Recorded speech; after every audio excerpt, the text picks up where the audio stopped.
सदाशिवसमारंभां शङ्कराचार्यमध्यमाम् अस्मदाचार्यपर्यन्तां वन्दे गुरुपरम्परां।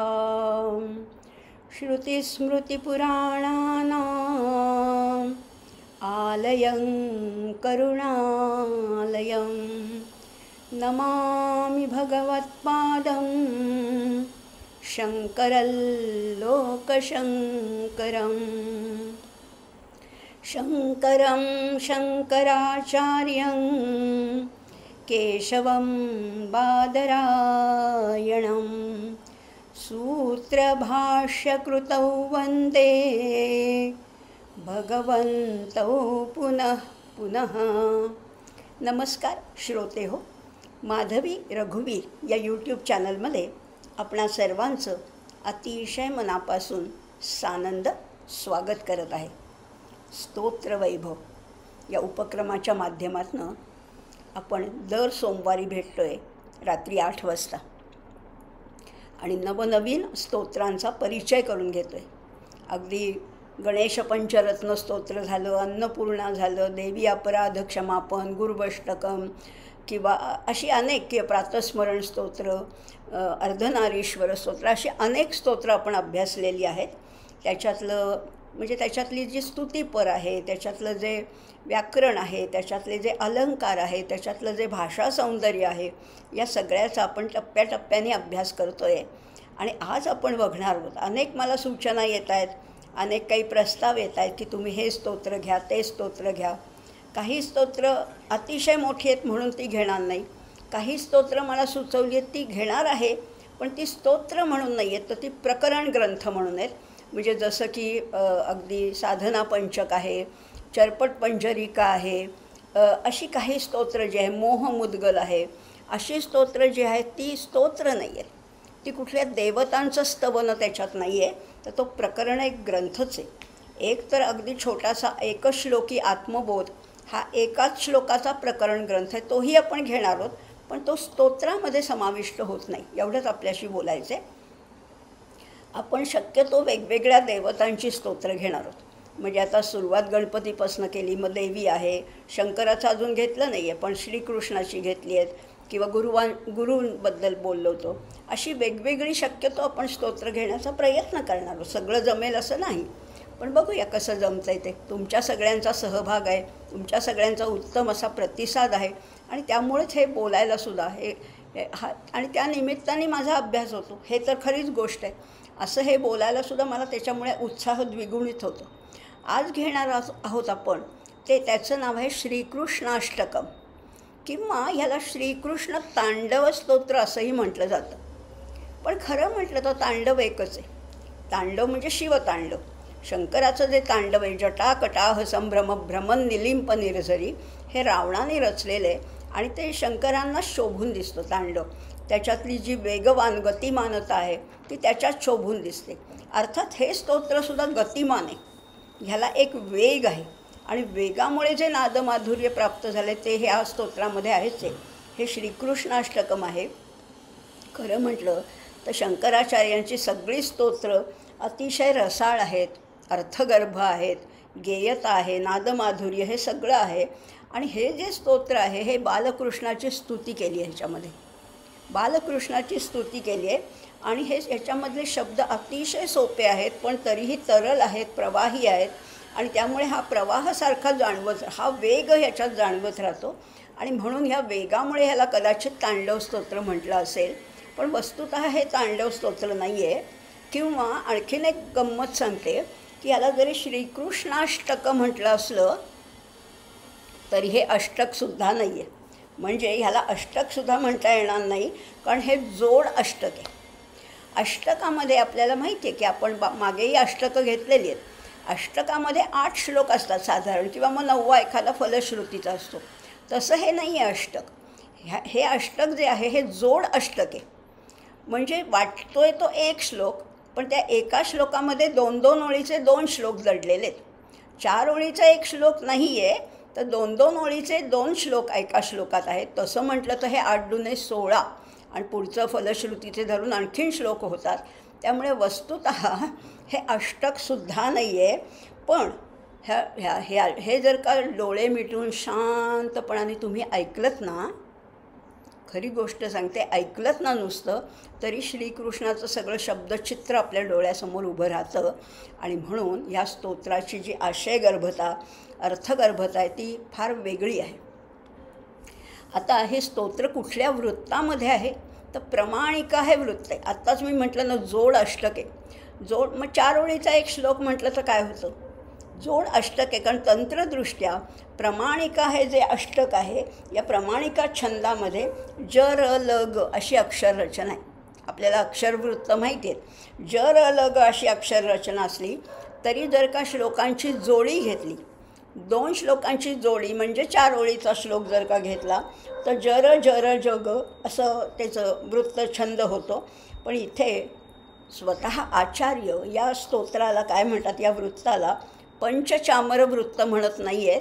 तर ते काय म्हणतात, या वृत्ताचं जो छंद आहे तो प्रमाणिका द्वय असं म्हणतात. त्याला प्रमाणिका छंदातले 2 श्लोक जोडून, म्हणजे द्वय म्हणजे जोडी आहे, आणि म्हणून असा हा 4 ओळींचा श्लोक झाला आहे असं म्हटलं जातं. असू दे, आपल्याला काय त्या तंत्रामध्ये जास्त शिरायचं नाही. तांत्रिक भागाकडे आपण फारसं लक्ष देणार नाही आहोत, कारण अभ्यासण्यासारखी अनेक गोष्टी आहेत त्याच्यामध्ये. आत्ताच म्हटलं तसं श्रीकृष्णाचं शब्दचित्र आपल्याला आपल्या डोळ्यासमोर आणायचा प्रयत्न करायचा आहे. जसजसा आपला अभ्यास वाढत जाईल तसतसं हे स्तोत्र तर मुखोद्गत होईलच. हे स्तोत्र म्हणता म्हणता तुमच्यासमोर ही श्रीकृष्णाची साक्षात मूर्ती साकार होणार आहे. ह्याच्यापेक्षा भाग्य ते कोणतं. अशा स्तोत्राचा आज आपण अभ्यास करणार आहोत. आता ह्या स्तोत्राचा अभ्यास करताना सुद्धा जसं मागच्या वेळेस मी म्हटलं होतं, थोड्याशा मला तांत्रिक अडचणी येत आहेत, पण त्या तुम्ही सांभाळून घ्याल याची मला खात्री आहे. आणि असं आपण या स्तोत्राचा आज अभ्यास करणार आहोत.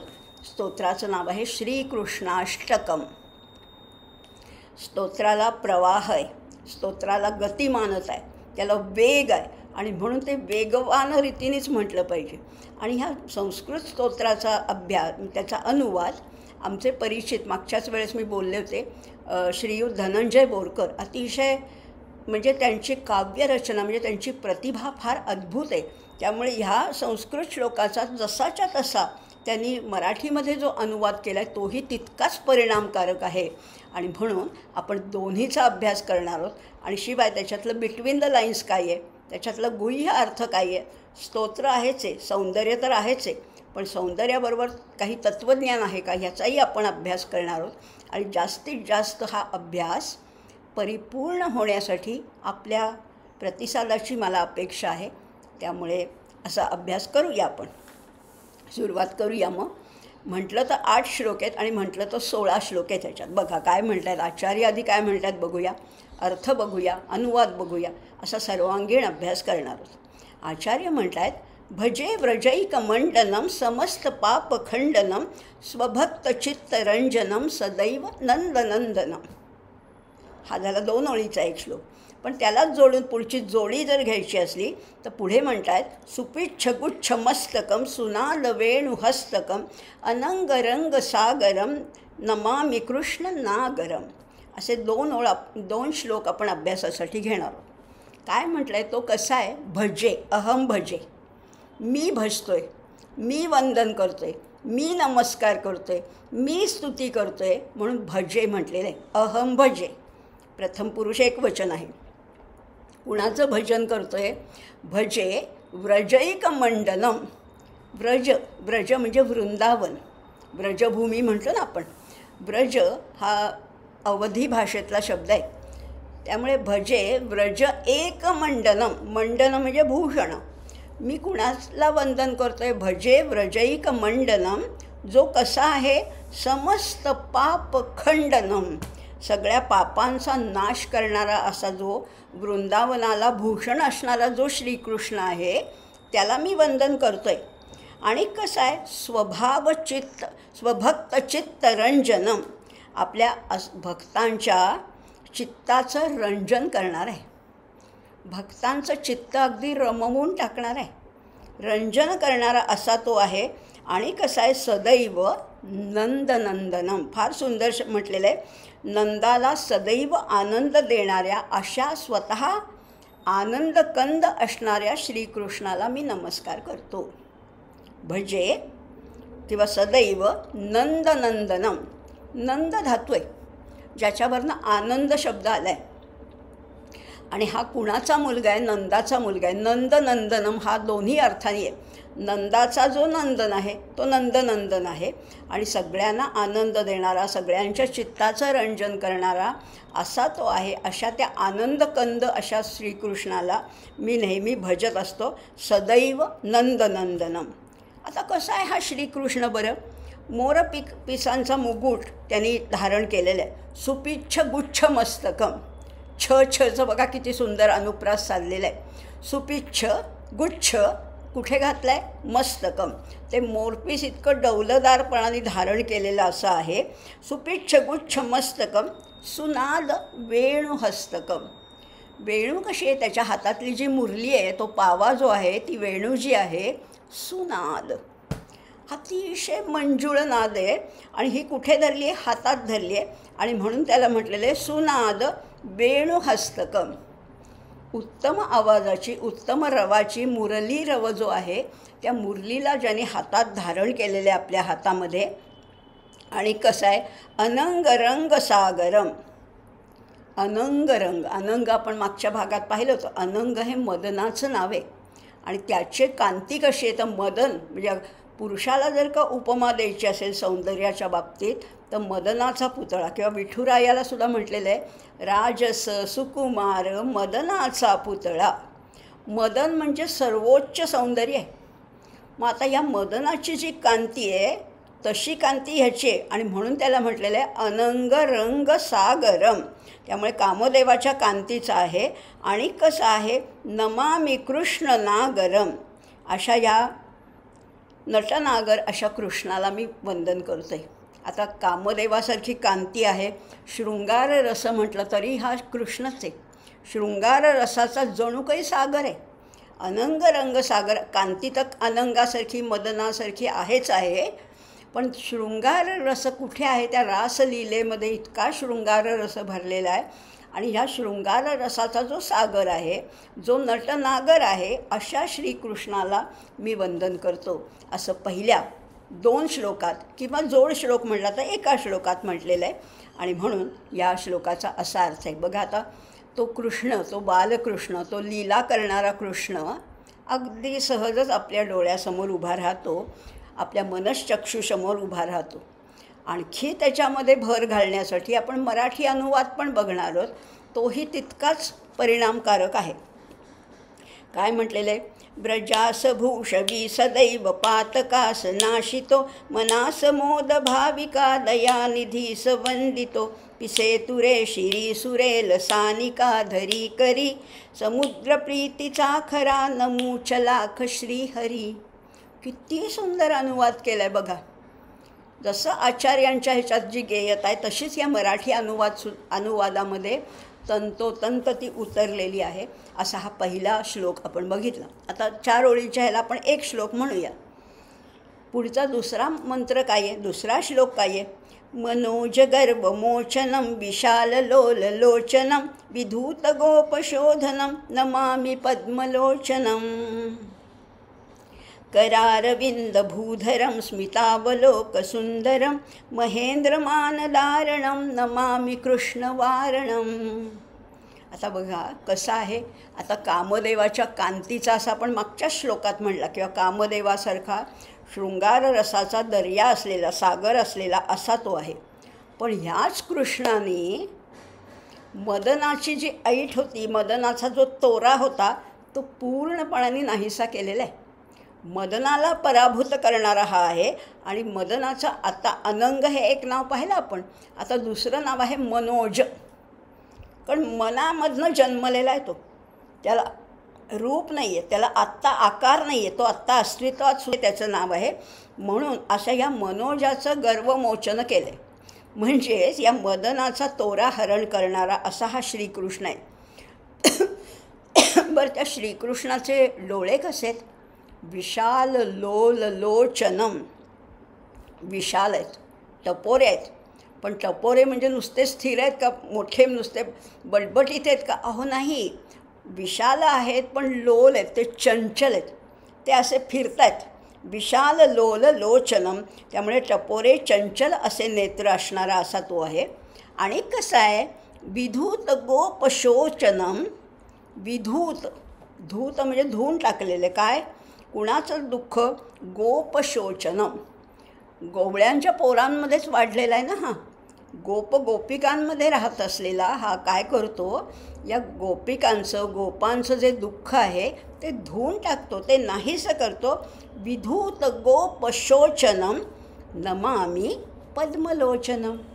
विशाल डोळे तर आहेच आहेत, पण नुसते विशाल असून उपयोग नाही आहे, नुसते गोल गोल असून उपयोग नाही आहे. तर हे कसे डोळे आहेत त्याचे? पद्माप्रमाणे, कमलाप्रमाणे मनोहर नेत्र असणारा असा कृष्ण आहे. आणि म्हणून मी त्याला नमस्कार करतो. त्याच्या हातामध्ये काय आहे? करारविंद. हातसुद्धा साधे नाही आहेत, तुमच्या माझ्यासारखे नाही आहेत. हात म्हणजे जणू कमळ आहेत. आणि म्हणून त्याला करारविंद म्हटलेलं आहे. करारविंदेन पादारविंदे विंदम मुखारविंदे विनिवेशयंतम वटस्य पत्रस्य पुटेशयानम बालम मुकुंदम मनसा स्मरामी. असंही त्याचं वर्णन केलं जातं. त्याचे प्रत्येक अवयव म्हणजे कमळ आहे.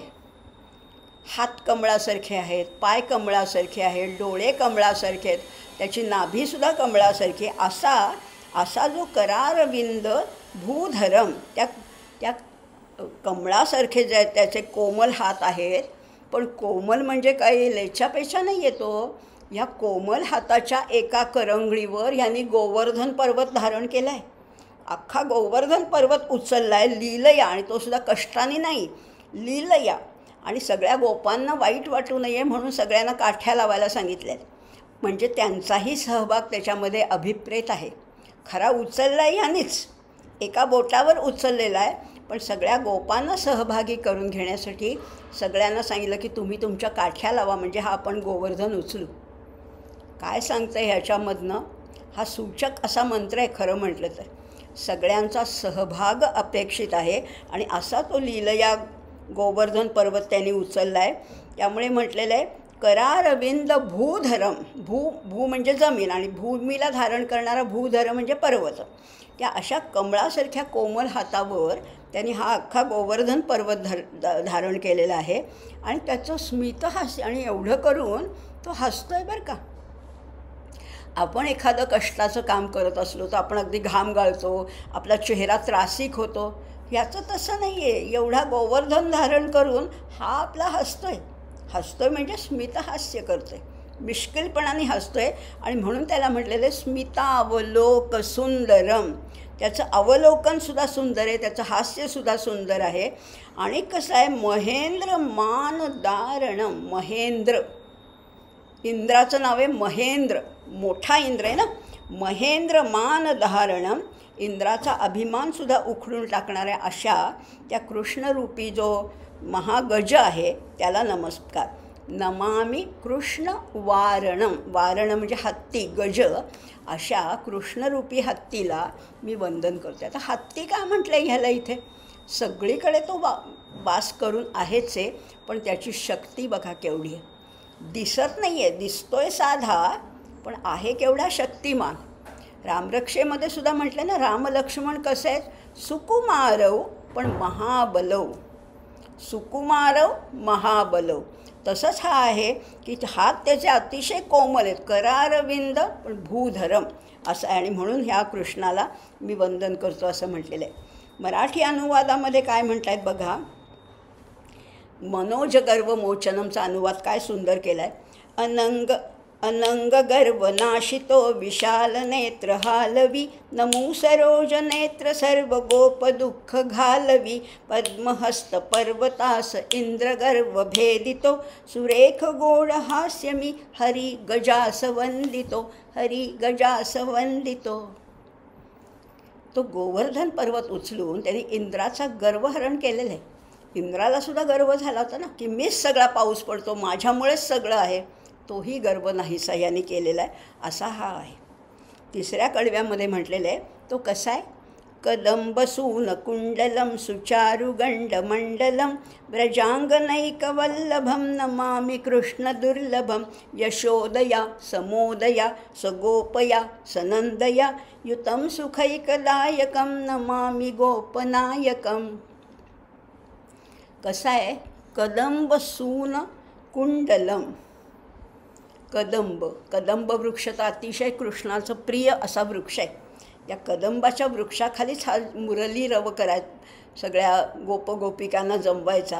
या कदंब आणि त्या कदंबाचे जी कोवळी फुलं आहेत ना किंवा कळ्या आहेत ना, कदंब सून कुंडलम, ती त्यांनी कानात घातलीत. दुसरे कुठले दागिने नव्हते, सगळ्या वनमाला घालायचा. कानातसुद्धा त्या कदंबाची कोवळी छोटीशी लहानशी फुलं कुंडल म्हणून घातलेले आहेत. म्हणजे कदंबाच्या फुलाचे ते झुमके अडकवलेले आहेत कानावरती. आणि कसं आहे. सुचारू गंड मंडलम. सुचारू अतिशय सुंदर. सौंदर्याची परिसीमा म्हणजे हा कृष्ण आहे. आणि त्याचं गंडमंडल, हत्तीचं गंडस्थळ आपल्याला माहिती आहे, पण गंड म्हणजे गाल. गाल कसे आहेत. सुंदर आहेत, गोबरे गाल आहेत त्याचे. सुचारू गंडमंडलम असा तो आहे. व्रजांगनैक वल्लभम. काय म्हटलेलं, एक सुंदर शब्द आहे हो. व्रजांगनैक वल्लभम. व्रजांगना कोणाला म्हटले. वृंदावनातल्या ज्या गोपिका होत्या, ज्या स्त्रिया होत्या, त्यांचा हा एकमेव वल्लभ आहे. प्राणप्रिय आहे. सगळ्यांचा तो अतिशय रमण असा आहे. त्यामुळे गोकुळातल्या सगळ्या गवळणींचा लाडका असणारा व्रजांगनैक वल्लभम नमामि कृष्ण दुर्लभम असा. आणि हा कृष्ण कसा आहे. भक्तांना तो रोज भेटतो, भक्तांना वारंवार दर्शन देतो, पण अभक्तांना मात्र दर्शन दुर्लभ आहे. तो सहजासहजी भेटत नाही. असा दर्शन दुर्लभ असणाऱ्या कृष्णाला अहम नमामि, मी नमस्कार करत आहे. आणि कसा आहे तो. फारच आता सुंदर, इतका अनुप्रास सुंदर साधलेला आहे बघा ना. म्हटलानाच आपली एकदम ब्रह्मानंदी टाळी लागते. यशोदया समोदया सगोपया सनंदया. पण प्रत्येक शब्दाचा अर्थ आहे. असं कसं आहे हा. या वंदनचं केलेलंच. आनंदित असणारी अशी जी यशोदा आहे ना, यशोदया. आणि ती कशी आहे. सनंदया. दोन्ही अर्थ आहेत. नंदाच्या बरोबर असा एक अर्थ आहे, आणि अतिशय आनंदाने असलेली ती यशोदा काय करते. नंद गोपालांच्या समवेत असलेल्या किंवा त्यांना सुख देणाऱ्या गोपांचा जो प्रमुख आहे त्याला मी नमस्कार करतो. यशोदया कळला अर्थ. यशोदेने. समोदया. मोद ही आनंदाची परमावधी आहे. समोदया म्हणजे बघा ना, प्रिय, मोद, प्रमोद, आनंद अशा पायऱ्या आहेत. तर ही अतिशय आनंदाने सगोपया सनंदया, सगळ्या गोपांसहित आहे, आनंदाने आहे.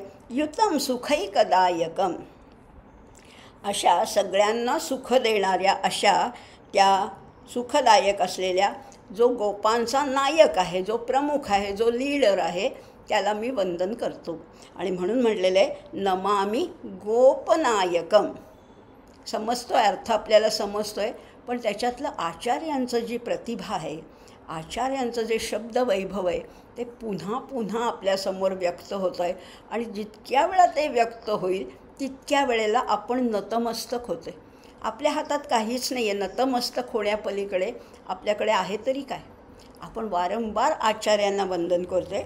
पण ह्याचाच अनुवाद कोणी केला आणि कसा केला आहे बघा. श्री धनंजय बोरकर म्हणतात ह्याच्यामध्ये तिसरं जे कडवं आहे त्याला म्हटलेलं आहे, कदंब पुष्प लूलकान शील गाल गोबरे अनेक गोपिका समित्र त्यानमू अप्राप्य रे यशोमती सहर्षनंद गोप सर्व संगती जमातया समोद दे तुवा प्रणाम गोपती. तो गोपती आहे, तो श्रीपती आहे, तो गोपाल आहे, तो गोविंद आहे. अशा त्याला मी वारंवार पुन्हा पुन्हा एकदा दोनदा चारदा दहादा करून माझं भागत नाही आहे. पुन्हा पुन्हा मी वंदन करतो आहे असंही त्याला म्हटलेलं आहे. कसं आहे आता आचार्य चौथ्या कडव्यात काय म्हणतात बघा.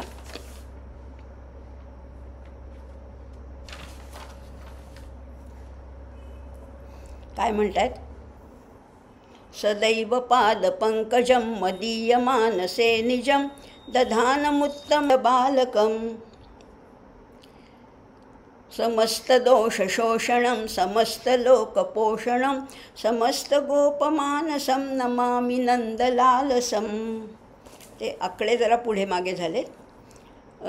काय म्हटलेलं आहे, सदैव पाद पंकजम. आता मगाशी करारविंद म्हटले, आता पाय कसे आहेत, पायही कमळासारखे. सदैव पाद पंकजम, त्याचे जे चरणकमल आहेत, मदीय मानसे निजम, माझ्या मनामध्ये तुझे पदारविंद, तुझे पदकमल, तुझे चरणकमल सदैव आहेत. आणि तू कसा आहे, दधानमुत्त मालकम. आलक म्हणजे अलक म्हणजे केस, कसे ते त्याचे केस आहेत बघा. दधानमुत्त मालकम असे ते कुरळे केस आहेत. त्या कुरळे केसाच्या सुंदर पटांनी शोभून दिसणाऱ्या त्या नंद बालकाला मी वारंवार नमस्कार करतो. दधान म्हणजे धारण केलेले, मुत्तमम उत्तम असे केस आहेत. उत्तम केस म्हणजे गोल आहेत, कुरळे केस आहेत. अलक म्हणजे केस. अशा नमामी अशा नंद बालकाला मी वारंवार नमस्कार करतो आहे असं पहिल्या 2 ओळीत म्हटलेलं आहे. आणि मग काय म्हणतात, समस्त दोष शोषणं समस्त लोक पोषणं. काय करतो आहे, हा दोषांचं हरण करतो आहे. सगळ्या दोषांचं, सगळ्यांच्या भक्तांच्या दोषांचं हरण करतो आहे. समस्त लोक पोषणं आणि सगळ्यांचं पोषण करतो आहे. खरं सांगा, आपलं पोषण करणारं, आपलं पालन पोषण करणारं कोण आहे, तो आहे हरी. आपल्याला वाटतं की मीच कमावतो, मीच शिजवतो, मीच खातो, मीच श्रीमंत आहे, माझं मीच समर्थ आहे. अहो नाही, सगळ्यांचा पोषण करता तो आहे. त्यामुळे तो समस्त लोकपोषणम. आणि कसं आहे, समस्त गोपमानसम, सगळ्या गोपांचं मन म्हणजे हाच आहे. सगळ्यांची मनं वेगळी नाहीत, सगळ्यांची मनं ह्याच्या ठिकाणी एकत्रित झालेली आहेत. अशा त्या नंद लालसम, नंदाच्या लालसेचा विषय असलेल्या अशा श्रीकृष्णाला मी वंदन करतो. बघा काय म्हटलेले, चौथ्या कडव्यामध्ये असं म्हटलेले. आणि त्याचा अनुवाद बघूया.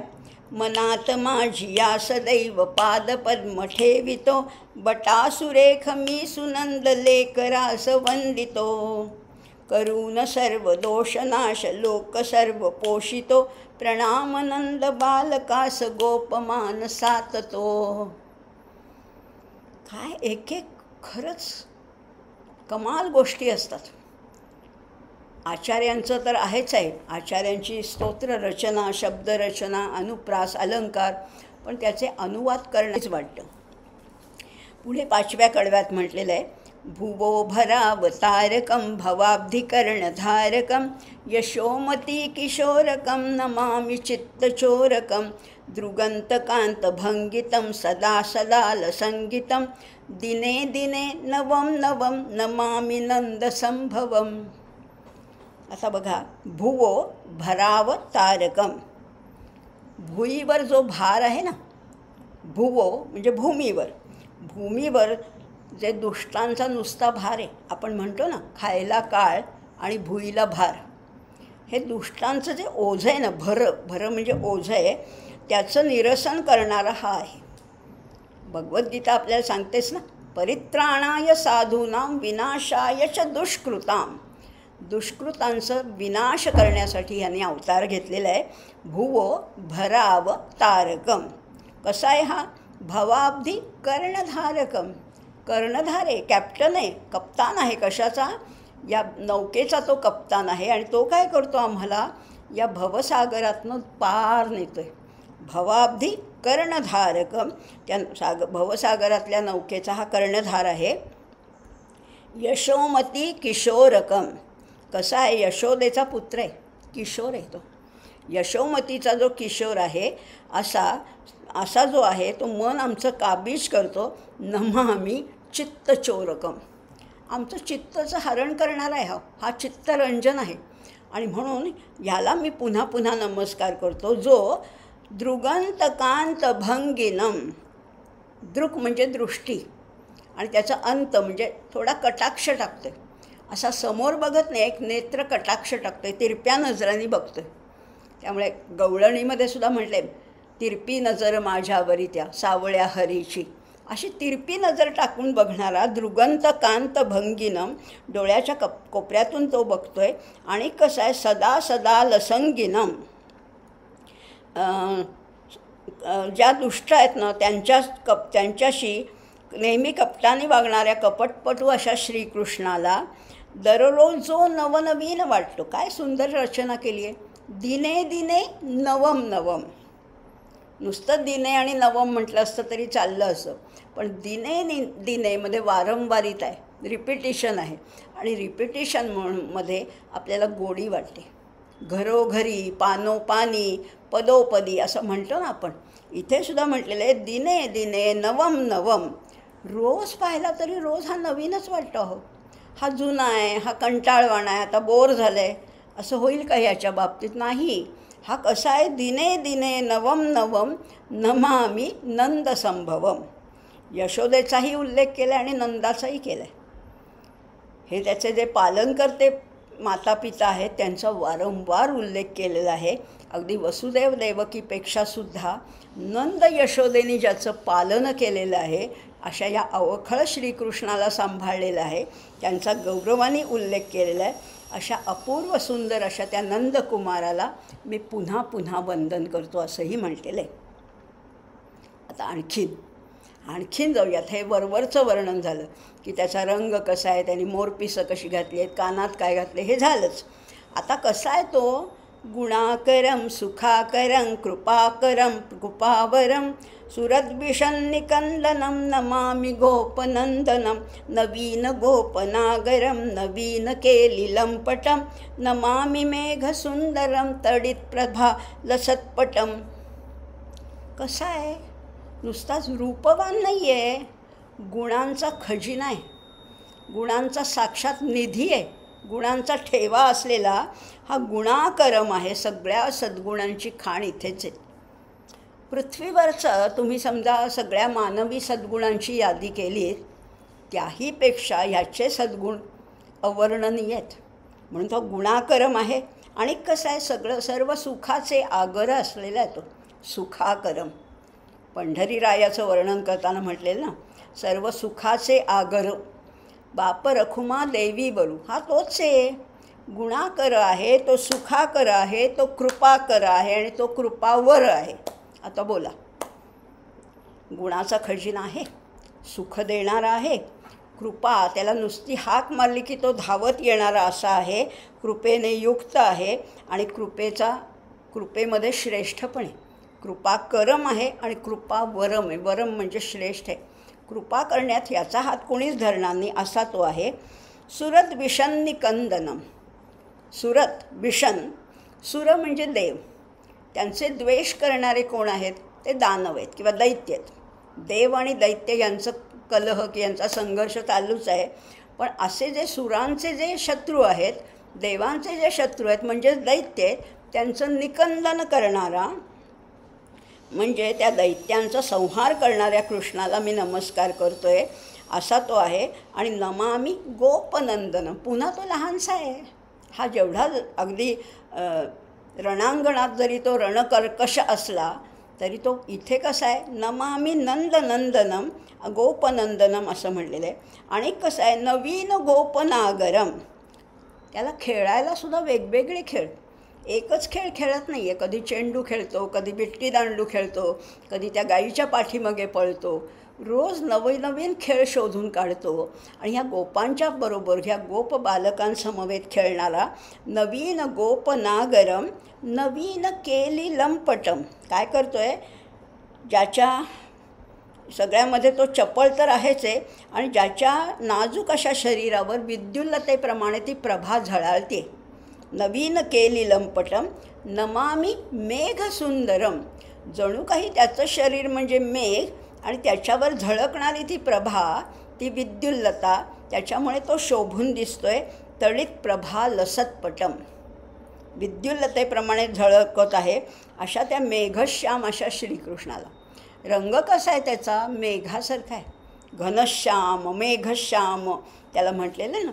अशा सावळ्या श्रीकृष्णाला मी वारंवार वंदन करतो आहे असं म्हटलेलं आहे. आता मराठी अनुवाद बघूया. गुणाकरम.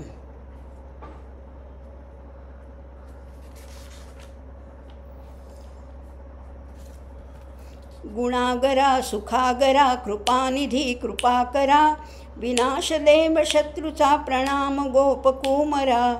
नवाल बाळ गोप खेळ आवडे नवा खरा, विजेजशी प्रभापटा प्रणाम अभ्रसुंदरा. मागच्या ह्याचा राहिला आहे मला वाटतं, तो पण म्हणूया. 5वा. भवाब्धितारु सारथी भुभार जो कमी करी, यशोमती सुतानमू मनास अन्य जो हरी. कटाक्ष घालते सुरेख नित्यभृंग संगतो, दिनी लव्यानरेक नंद बालकास वंदितो. असे 7 आपले श्लोक झालेले आहेत.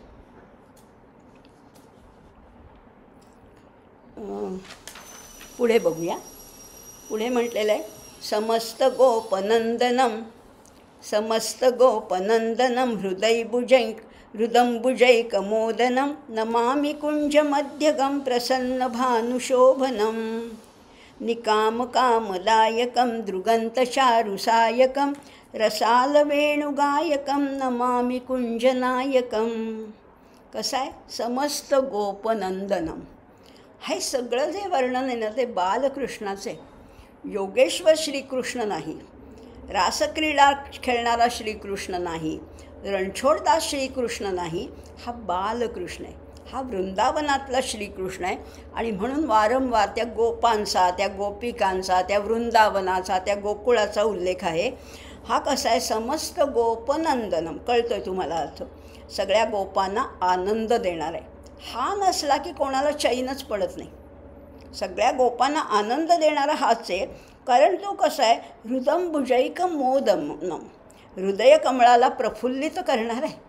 हा आला की सगळ्यांची हृदय कमळं अशी विकसित होतात, म्हणून हा आनंद देणारा असा आहे. नमामि कुंज मध्यगम, त्या वाटिकांमध्ये विहार करणाऱ्या, आणि कसा आहे प्रसन्न भानुशोभनम, सूर्याप्रमाणे तेजस्वी आणि प्रसन्न दिसणाऱ्या श्रीकृष्णाला मी नमस्कार करते. सूर्याशिवाय दिवसाची कल्पना तरी करता येईल का? सूर्याचं जे तेज आहे, सूर्याची जी ऊर्जा आहे, सूर्याचा जो प्रकाश आहे, त्याची बरोबरी कशालाच करता येणार नाही. हाही तसाच आहे. वृंदावनातला जणू काही हा सूर्यच आहे. अशा तेजस्वी प्रसन्न दिसणाऱ्या श्रीकृष्णाला मी नमस्कार करतो आहे. तो कसा आहे, निकाम कामदायकम दृगंत चारुसायकम. निकाम कामदायकम, काम म्हणजे इच्छा, कामना. जे तुम्ही इच्छिलेलं आहे ते सगळं देणारा तो आहे. तुम्ही इच्छा करा, तुम्ही त्याचं स्मरण करा, तो ते पूर्ण करणारच असा तो निकाम कामदायकम आहे. आणि दृगंत चारुसायकम, आपल्या कटाक्षांचे बाण फेकून तो वेध घेतो आपल्या अंतःकरणाचा. बघतोय तिरप्या नजरेने, तो प्रत्यक्ष बघत नाही, पण त्याच्या तिरप्या नजरेचे कटाक्षामुळे आमची हृदय विद्ध होत आहेत असं म्हटलेलं आहे. आणि कसं आहे, रसाल वेणुगायकम, वेणुनादाने तो मधुर गायन करणारे असा तो कुंजनायक आहे, कुंजबिहारी आहे, अशा त्या श्री आहे असं म्हटलेलं आहे. आणि सगळीकडे त्याचं वर्णन फार वेगवेगळे. प्रत्येक काला तो आपलासा वाटतो. प्रत्येक काला तो म्हणजे नुसत्या गोपांना नाही, नुसत्या गोपिकांना नाही, नुसत्या राधेला नाही, त्या वृंदावनातल्या प्रत्येकाला वेड लागलेलं आहे. अगदी वृक्ष, वेली, पशु, पक्षी, रस्ते, धुळीला सुद्धा त्याचं वेड लागलेलं आहे. आणि त्याचं वर्णन करताना असं म्हटलेलं आहे अनुवादकर्त्यांनी, जनास गोपपुत्र सा मनास मोद एकतो, विहार वाटिकेत भास्करा प्रसन्न वंदितो, मनास देत वांछते कटाक्ष बाण नेटका, सुरेल वेणुवादका नमो निकुंजनायका, असं म्हटलेलं आहे. आता पुढे काय म्हणतात बघा. आता 2च कडवी आहेत तशी म्हटलं तर. विदग्ध गोपिका मनो मनोज्ञतल्पशायिनं, नमामि कुंजकानने प्रवृद्ध वह्निपायिनं, यदा तदा यथा तथा तथैव कृष्ण सत्कथा, मया सदैव गीयतां यथा कृपा विधीयताम्. विदग्ध गोपिका मनोज्ञतल्पशायिनं. गोपिका कशा आहेत? चतुर गोपिकांच्या हृदयरूपी सिंहासनावर किंवा त्या मंचकावर हा विराजमान झाला. शायिनम, प्रत्यक्ष नाही झोपलेला, त्या हृदय मंचकावर ह्यांनी शयन केलेलं आहे. म्हणून त्याला म्हणलेलं आहे मनोज्ञ तल्पशायिनम. हा कसा आहे? नमामि कुंजकानने प्रवृद्ध वह्निपायिनम. आणि कुंजवनात जो भडकलेला अग्नी आहे त्याला ह्यांनी प्राशन करून टाकलेलं आहे. कसला अग्नी भडकलेला आहे? कामाग्नी भडकलेला आहे, पण त्याला ह्याने संपवून टाकलं आहे, प्राशन केलेलं आहे. त्यामुळे प्रवृद्ध वह्निपायिनम, पिऊन टाकलेलं आहे. हा कसा कृष्ण आहे? यदा तदा यथा तथा. कसा आहे? केव्हाही, कोठेही, कोणत्याही निमित्ताने माझ्या मुखातून तुझ्याच मनोहर, सुरस अशा कथांचं गायन व्हावं. यदा तदा यथा तथा सदैव कृष्ण सत्कथा. जे मुखातनं येईल ते कृष्ण सत्कथाच असू दे. मया सदैव गीयता, माझ्याकडनं सदैव हेच गान व्हावं, कृष्ण कथांचं गायन माझ्याकडनं व्हावं. तथा कृपा विधीयता, अशी कृपा तू माझ्यावर कर. मला बाकी काही नको. माझ्या मुखातनं शब्द जे बाहेर पडावे ती कृष्णकथाच असावी असं मला वाटते. अशी माझ्यावर कृपा कर, अशी मी तुला प्रार्थना करतो आहे.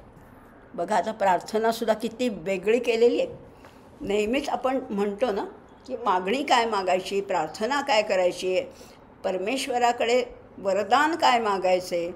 प्रभो मज एकच वर द्यावा, हाच वर मागतोय मी की सदैव माझ्या मुखामध्ये तुझी कथा असू दे, तुझं गायन असू दे, तुझं नाम असू दे.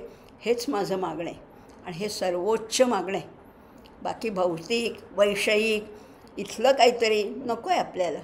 हे जर का त्यांनी वरदान दिलं तर ह्याच्यापेक्षा श्रेष्ठ वरदानच नाही आहे असं म्हणून आता शेवटाकडे आपण येतो आहे. नाही, ह्याचा आपल्याला अनुवाद वाचायचा आहे. विदग्ध प्रगल्भ गोपिकामनी सुरेख मंचकी वसे, प्रणाम त्या वनातला प्रचंड अग्निपीतसे, शरीर कांती रंगली दिशा दिशात शोभतो, गजेंद्र मुक्ती श्री सवे विहार त्यास वंदितो. गजेंद्राला ज्यांनी मोक्ष प्राप्त करून दिलेला आहे, गजेंद्राला ज्यांनी मुक्ती दिलेली आहे त्याला मी पुन्हा पुन्हा पुन्हा पुन्हा वंदन करतो आहे अशी प्रार्थना केली. आणि आता शेवटी आपल्याला ह्याचं फलश्रुतीसारखं किंवा समारोप आपण सांगता म्हणूया, या स्तोत्राची सांगता करूया. शेवटी म्हटलेलं आहे प्रमाणिकाष्टकद्वयं जपत्यधीत यः पुमान्, भवेत् स नंदनंदने भवे भवे सुभक्तिमान. शेवटी काय म्हणलेलं आहे? हे प्रमाणिका अष्टकद्वयम, हे 8 जोड्या आहेत म्हणजे 8 दुने 16 असं म्हणूया आपण. हे जे स्तोत्र आहे यः पुमान, जो शहाणा मनुष्य आहे, ज्याला स्वतःचं आत्मकल्याण साधायचं आहे असा जो पुमान म्हणजे पुरुष किंवा मनुष्य आहे, जपती अधीत्य, या स्तोत्राचा जप करेल. पण कसा? नुसताच नाही, अधीत्य अभ्यासपूर्वक मननपूर्वक जो जप करेल त्याला काय होणार आहे? भवेत्स नंदनंदने भवे भवे सुभक्तिमान. जो कोणी या प्रमाणिकाष्टकद्वयाचा अभ्यासपूर्वक जप करेल तो कृष्ण भक्त काय होईल? जन्मजन्मांतरी श्रेष्ठ पुरुष ठरेल. भवेचा नंदनंदने भवे भवे सुभक्तिमान. उत्तम भक्त म्हणून ओळखला जाईल असं ह्या स्तोत्राचं महात्म्य आहे. आणि हे स्तोत्र म्हणायला लागलं ना की तो प्रवाहच वाहतो. आपल्याला मध्ये थांबताच येत नाही. इतकं प्रवाही, इतकं मधुर असं स्तोत्र आहे. शब्दचित्र श्रीकृष्णाच्या त्या लीला दिसत आहेत, त्या वृंदावनातलं त्याचं वास्तव्य दिसतं आहे, त्याचे नवनवीन क्रीडा दिसत आहेत. या स्तोत्रातनं आपल्याला ह्या सगळ्याचा परिचय होतो असं म्हटलेलं आहे. आता शेवटचा जो मराठी अनुवाद आहे तो बघूया, म्हणजे आणखीन स्पष्ट चित्र होणार आहे. काय म्हटलेलं आहे त्याच्यामध्ये? जसे तसे जमेल जे धवा, जमेल ते धवा. आमची एक अडचण असते ना, आमची सर्वसाधारण तक्रार असते, आम्हाला वेळच मिळत नाही. त्यालाही सूट दिली. आचार्य म्हणतात ठीक आहे ना, जेव्हा जमेल तसं. आणि ह्या अनुवादात तर आणखीनच छान सांगितलं आहे. जसे तसे जमेल जे धवा, जमेल ते धवा. गीत मी सदा म्हणो, कृपा प्रसाद तो हवा.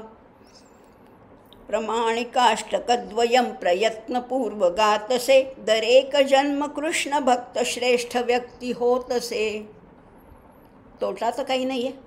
हे स्तोत्र म्हटलं तर प्रत्येक जन्मामध्ये तुमची उन्नती होणार आहे. तुम्ही हळूहळू का होईना आपल्याला अगदी शनै शनै, हळूहळू, धीरे धीरे, ढाळे ढाळे पोचायचे. आपला हा प्रयत्न राहणार आहे की थोडं थोडं 2-2 पावलं तरी पुढे पुढे आपल्याला सरकायचे, मानमुख व्हायचे.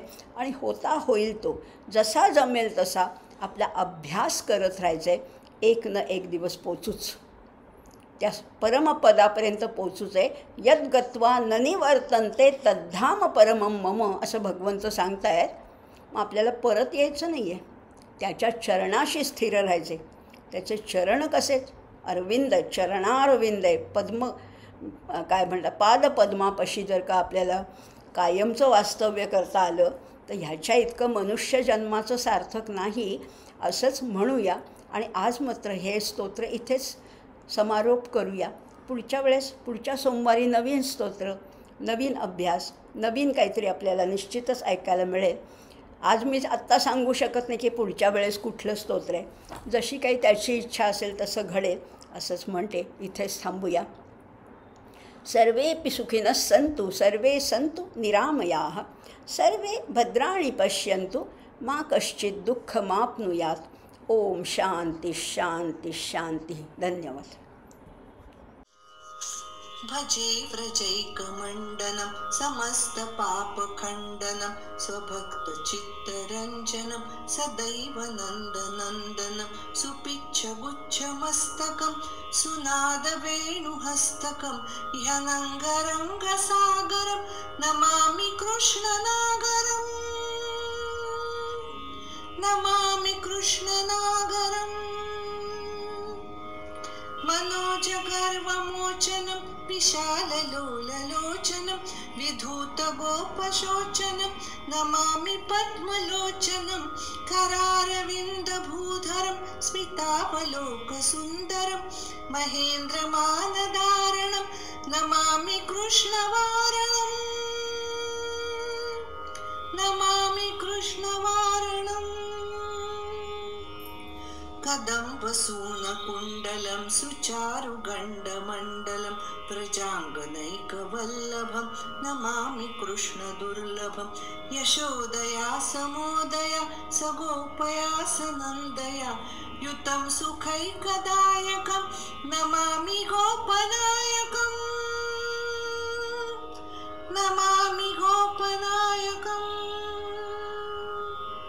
सदैव पादपङ्कजं मदीयमानसे निजं दधानमुत्तमालकं नमामि नन्दबालकं. समस्तदोषशोषणं समस्तलोकपोषणं समस्तगोपमानसं नमामि कृष्णलालसं, नमामि कृष्णलालसम्.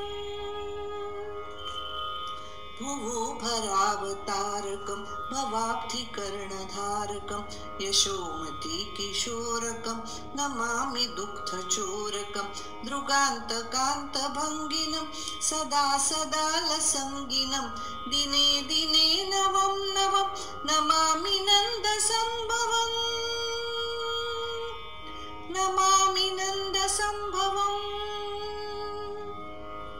गुणाकरं सुखाकरं कृपाकरं कृपावरं सुरद्विषन्निकन्दनं नमामि गोपनन्दनं नवीनगोपनागरं नवीनकेलिलम्पटं नमामि मेघसुन्दरं तडित्प्रभालसत्पटम्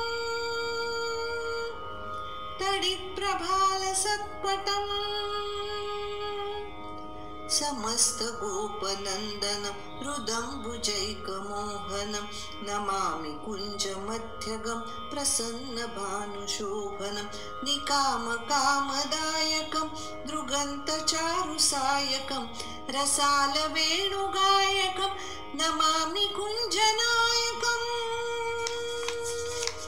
नमामि कुञ्जनायकम् विदग्धगोपिकामनोमनोज्ञतल्पशायिनं नमामि कुञ्जकानने प्रवृद्धवह्निपायिनं यदा तदा यथा तथा तथैव कृष्णसत्कथा मया सदैव गीयतां तथा कृपा विधीयताम्